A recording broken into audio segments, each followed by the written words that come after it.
본문은 주님께서 12제자를 세우시고 그들을 불러서 사명을 주시는 말씀입니다. 그러니까 제자들이 할 일이 무엇인가를 보여주는 바로 그 말씀이라는 거죠. 이 말씀은 단지 12제자들에게만 주어지는 명령, 거기에 국한된 것이 아니라 하나님의 사명을 받은 모든 그리스도인에게 주어지는 사명이라고 우리는 받아야 할 것입니다. 그러므로 이 명령에서 우리를 제외시켜서는 안 된다는 말이죠. 내게 주시는 명령이라고 생각하면서 오늘 주님께서는 제자들에게, 예수님의 제자라고 불림받는 자에게 무엇을 명령하고 계신가 함께 세 가지로 살펴보겠습니다. 첫 번째 명령은 6절에 나오는 것처럼 가라라는 명령을 우리에게 던지고 계십니다. 여러분, 제자가 누굽니까? 제자들은 모두 가기 위해서 부름받은 자들입니다. 다시 말해서 하나님께서 우리를 보내시려고 불러 모은 자들, 그들이 제자라는 말이죠. 불러 모아서 훈련시킨 후에 그들의 본질적인 사명인 가라는 명령을 이루기 위한 자들, 그들이 바로 제자들, 예수의 제자들이라는 말입니다. 가라는 하나님의 명령에도 불구하고 가기를 거부하고 거기 눌러앉아서 하나님의 대적이 되어버린 자들이 성경에 무수히 많이 나옵니다. 그 중에서도 먼저 앞선 자들을 우리가 창세기에서 발견하게 되는데요, 우리의 조상이라고 말할 수 있죠. 그들 바로 바벨탑 사건이 그것입니다. 여러분, 하나님께서는 인류를 지으시고 그 인생들에게 뭘 명령하셨습니까? 생육하고 번성하여 땅에 충만하라, 땅을 정복하라 라고 명령하셨습니다. 그러므로 초기 인류의 사명은 흩어지고 번성하고 충만하고 다스리는 것입니다. 그래서 온 세계가, 하나님이 창조하신 세계가 하나님의 명령 안에서 아름답게 질서지워지고 충만하게 되기를 바라는 것이 하나님의 뜻이었다라는 말이죠. 그러나 그 시대에 흩어지기를 거부했던 그 시대 사람들, 이 바벨탑의 세대들은 흩어짐을 두려워했습니다. 그들이 흩어져서 만나게 될 여러 일들을 두려워했고, 분산을 자기 세력의 약화라고 생각했고, 자기 성취의 걸림돌이라고 생각했습니다. 인류 역사상 여러분, 권력을 쥔 자들의 공통적인 욕심은 다 하나같이 자기 손 아래의 모든 사람을 끌어모으는 것입니다. 그러나 하나님 명령은 뭡니까? 인간의 그런 욕심과는 반대되게 가라라고 명령하는 것이 주님의 명령이라는 말입니다. 우리는 여기 앉아서 나를 위한 안전한 바벨탑을 쌓는 사람이 되어서는 안 된다는 말이죠. 그런 바벨탑은 결국 어떤 결과를 낳게 될까요? 그 결과, 바벨탑을 쌓았던 사람들은 하나같이 어떤 결과를 낳았습니까? 하나님의 뜻을 거부하고 대적하고 자기 뜻을 세우는 자가 되었습니다. 인생의 목적이 하나님에게서부터 자기에게로 변화되어진 자들이 되고 말았다라는 말이죠.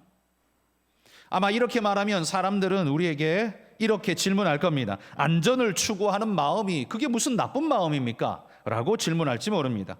맞습니다. 안전을 추구하는 마음은 여러분 나쁜 마음이 아닙니다. 그건 정상적인 하나님이 인간 마음에 본질적으로 심어두신 자연스러운 마음입니다. 그러나 여러분, 인간의 삶과 사명은 안전 안에 갇혀 살라고 주신 것이 아닙니다. 여러분, 만약에 안전 안에 갇혀 사는 것, 그러니까 안전을 벗어나지 않기 위해서 그 안에 사는 것이 인생의 최고의 목적이라면 배는 바다로 나가면 안 됩니다. 위험하니까요. 항구에 꼭 붙잡고 거기에 그냥 매달아 놓고 있어야 합니다. 인간은 집 밖에 나가면 안 됩니다.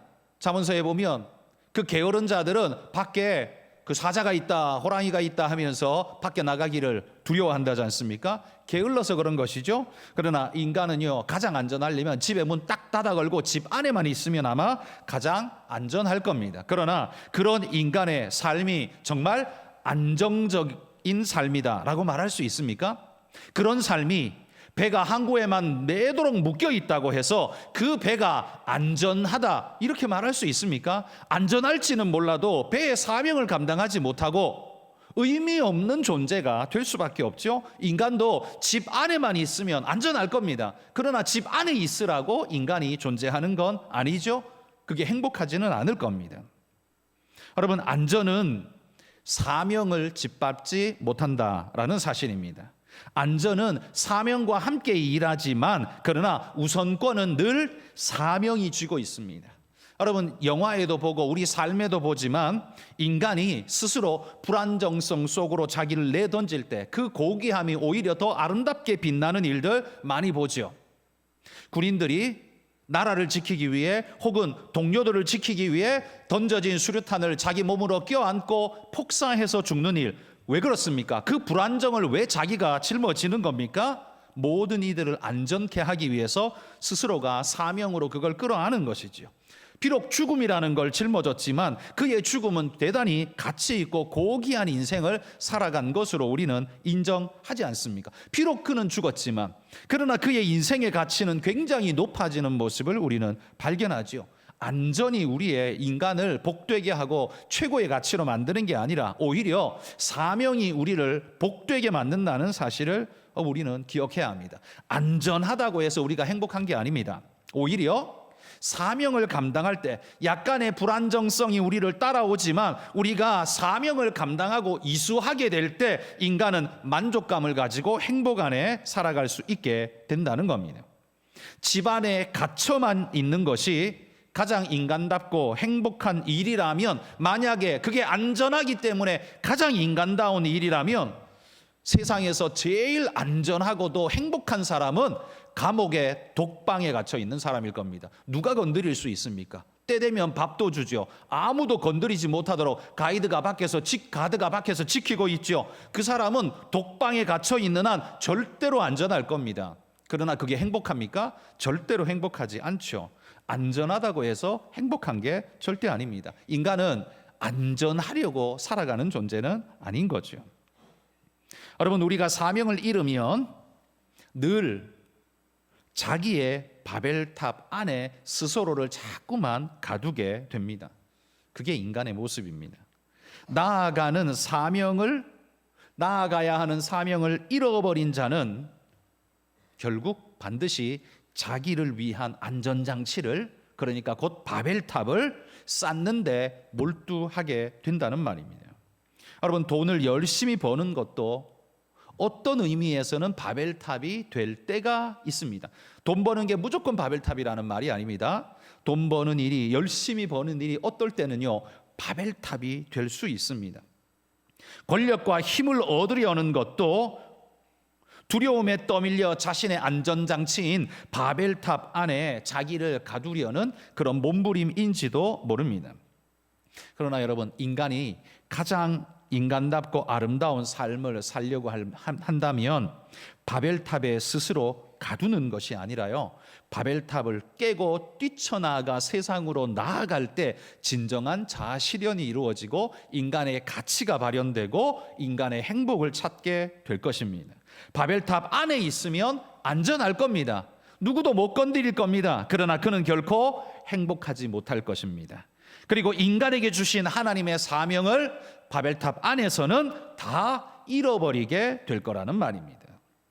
가라는 이 명령은요, 우리에게 불안정성을 야기하지만, 조금을 두렵기는 하지만 인간으로서 자기 본질의 사명을 감당하라는 하나님의 명령입니다. 그리고 이 명령은 인간의 본연의 역할을 감당함으로써 가장 인간다움을 완성하라는 하나님의 또 다른 명령이라는 말이에요.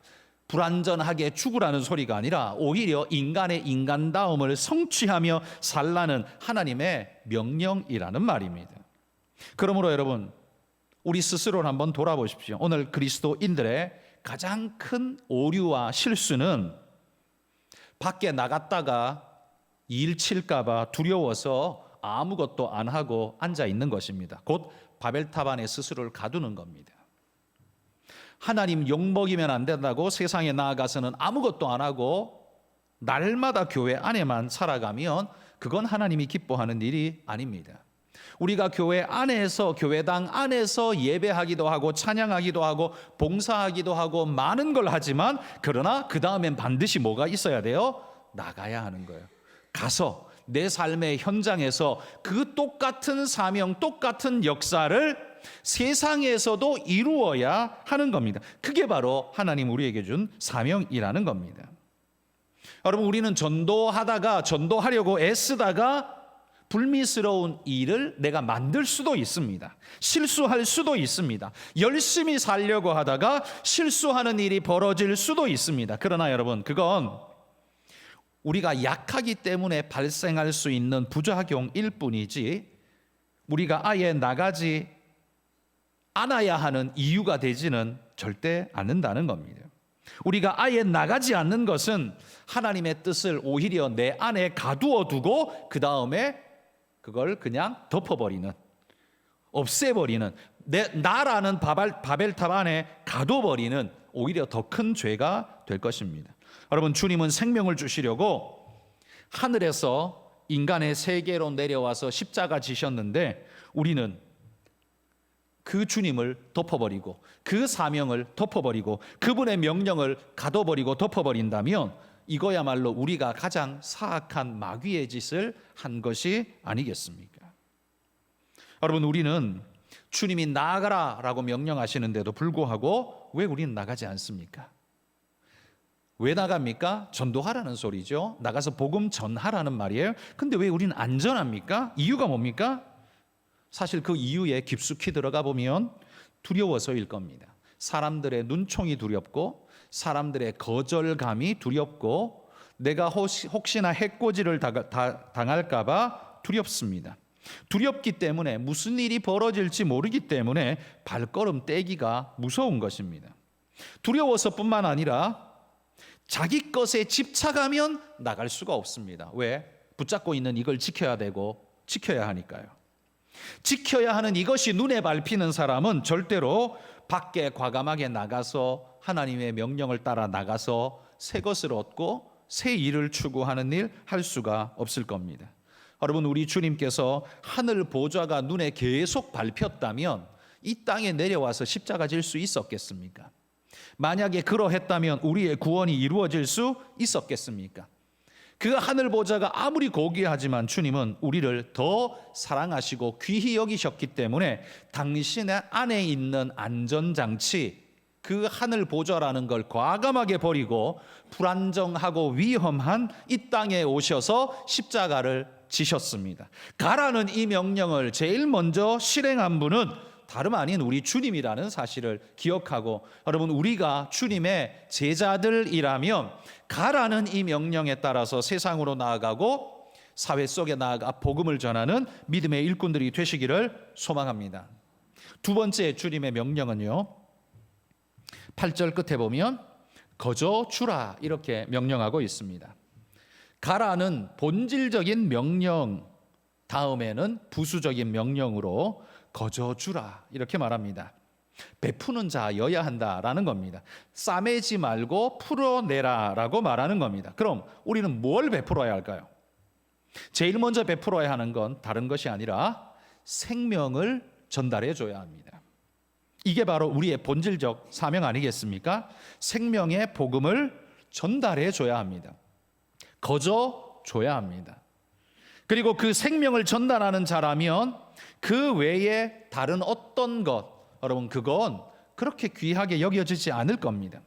여러분, 하나님께서 자신의 아들 독생자를 우리에게 주셨다면 그 외에 무엇을 주시지 못하겠느냐라고 성경이 강조하지 않습니까? 마찬가지로 여러분, 우리가 이 귀한 생명을 그들에게 전달해 줄 수 있다면 그 나머지 것, 그 다른 것들을 왜 주지 못하겠습니까? 그래서 여러분, 복음의 사람들은 이 생명을 전해주기 위해서 나머지 것들에 대해서는 좀 더 초연한 모습으로 살아야 하는 필요가 있습니다. 그래서 복음의 사람들은 이타적인 삶의 자세를 가지고 살아야 한다는 겁니다. 지금 교회가 욕먹는 가장 큰 이슈는 이타적으로 전혀 살지도 않으면서 깨끗한 모습을 보여주지도 않으면서 맨날 자기 욕심만 뒤룩뒤룩 나타내면서 그러면서 자기들끼리 뭐 구원 북치고 장구치고 구원 있네 뭐네 하면서 떠들고 앉아있는 그 개토를 형성하고 있는 그 모습이 꼴보기가 싫은 거죠. 이걸 두고 여러분, 그들 욕할 수 있습니까? 우리가 잘못한 것 아닙니까? 오히려 하나님께서 가장 중요한 생명의 복음을 주시고 생명의 거룩한 걸 주셨는데 우리의 욕심 때문에 내 구역 안에서 내가 원하는 대로 안전한 바운더리 안에서 안전한 방식으로 내가 익숙한 대로 그렇게 그냥 살아가리라 하고 늘 그 안에만 있으니까 나가지도 않고 나가려고도 하지 않고 그러다 보니 점점 더 어떻게 해요? 베풀고 나누라는 주님의 명령도 다 도외시하고 살아가는 존재가 되면서 세상은 우리를 향해 고개를 돌리기 시작하지 않습니까? 선을 행하고 아름다운 뉴스가 많이 나야 되는데 그게 아니라 반대의 이야기만 자꾸 나니까 피곤하고 힘든, 그래서 이 땅의 사람들이 교회를 향해서 피로도가 매우 높아진 상태 아닙니까? 물론 매스컴에서 그런 것만 뽑아가지고 이야기를 하고 진짜 잘하는 것, 아름다운 것은 말 안 해주니까 그런 것도 있습니다. 저는 그걸 부정하지 않습니다. 그런 것도 있습니다. 그러나 여러분, 우리가 그 핑계만 대고 살 수 있겠습니까? 우리가 잘못 살았기 때문에 나타나는 그거 부정할 수 없다면 그냥 부끄러움으로 고개를 숙이고 겸손함으로 살겠습니다. 회개하고 돌이켜서 주님의 이 말씀 따라 살려고 오늘도 다시 한번 결단하는 여러분 그런 모습이 우리 안에 있어야 하지 않겠습니까?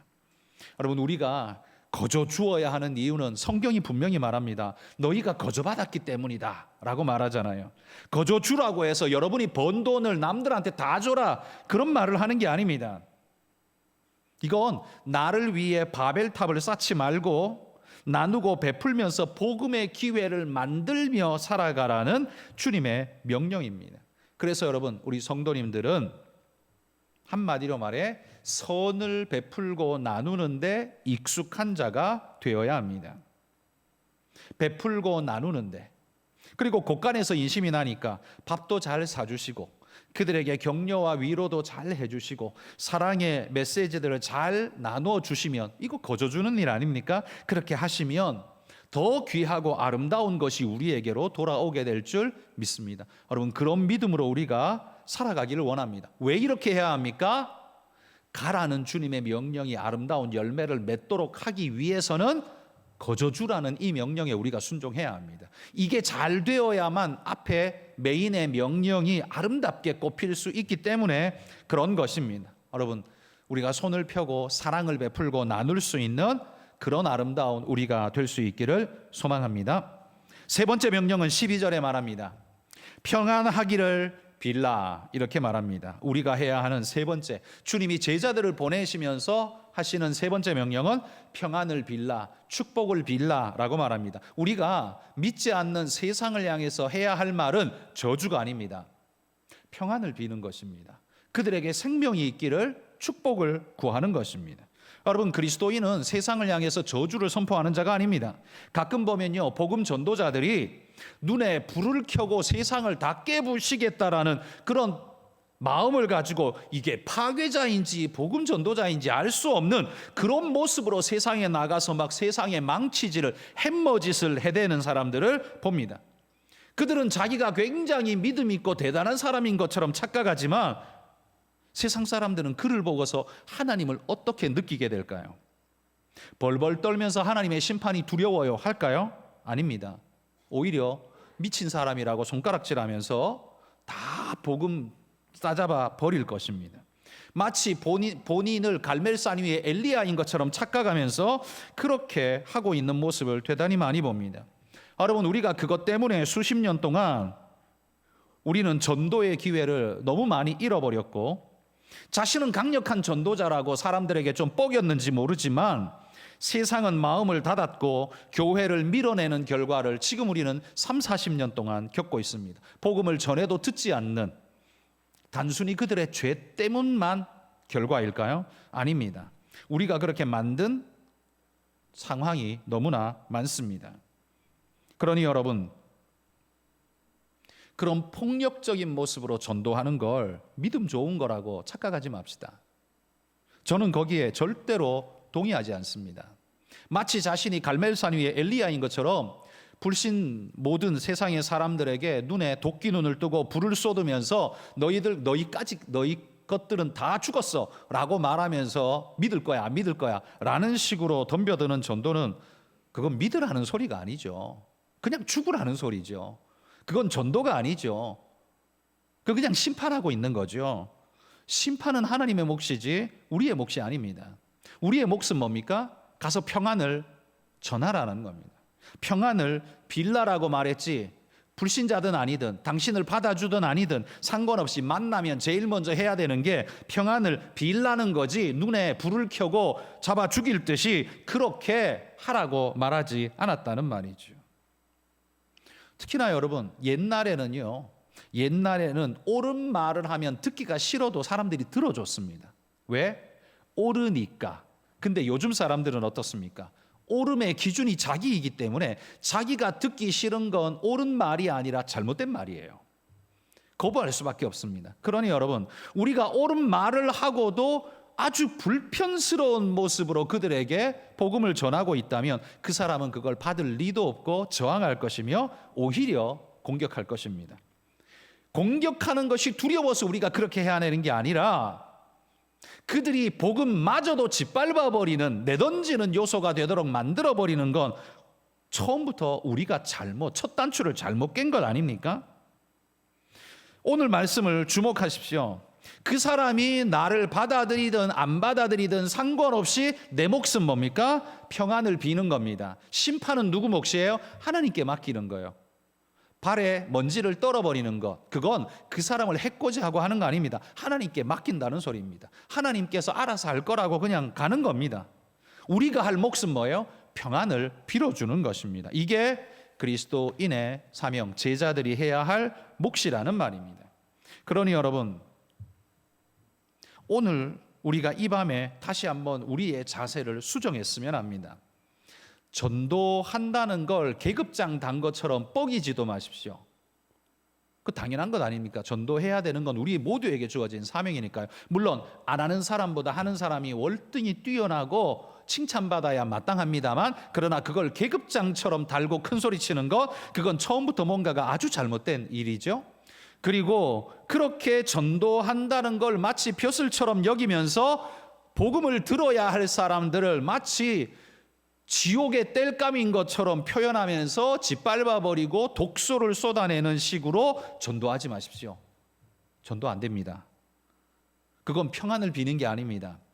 심판은 주님의 몫입니다. 우리는 평안을 비는 게 우리의 몫입니다. 그 사람들이 받아들이든 안 받아들이든 그 다음의 몫은 하나님이 하실 일이지 내가 할 일이 아니라는 말입니다. 우리가 할 일은 그들이 마음을 열고 복음을 받아들일 수 있도록 그들에게 복을 빌며 가까이 나아가는 겁니다. 기도해주며 그들에게 나아가는 것입니다. 그게 우리의 역할 아닙니까? 그래서 12절 끝에 평안하기를 빌라, 이 비는 것 또한 뭡니까? 기도 아닙니까? 그래서 우리가 세상 사람들에게 줄 수 있는 가장 큰 선물은, 우리가 줄 수 있는 선물은 기도입니다. 위하여 평안을 빌며 기도해 주는 것.